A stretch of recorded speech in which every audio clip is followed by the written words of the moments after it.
On a vu que mixer en stéréo, c'est en fait réduire un multipiste à seulement 2 canaux. Pour arriver à cela, il va nous falloir grouper et simplifier par étapes en partant du multipiste jusqu'au bus master.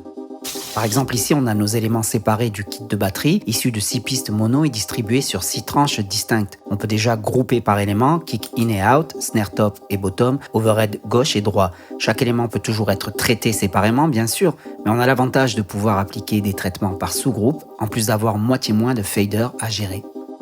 La suite logique, router nos 3 sous-groupes vers un unique groupe stéréo, ce sera notre mix de la batterie dans son ensemble, qu'on appelle communément le bus des batteries ou drum bus en anglais. Donc là, en 2 temps, on est passé de 6 éléments séparés à un unique groupe stéréo qui à son tour va être routé vers sa destination finale, le bus master.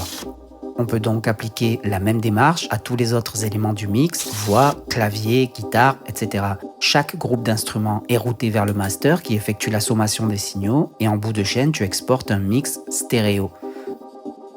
Quand vient le moment d'exporter tes stems, chaque groupe sera mis en solo et exporté un à la fois. Si tu travailles totalement in the box, c'est-à-dire que tu restes en numérique de bout en bout sans jamais sortir de ton logiciel, tu devras faire un bounce, un export numérique pour chaque stem.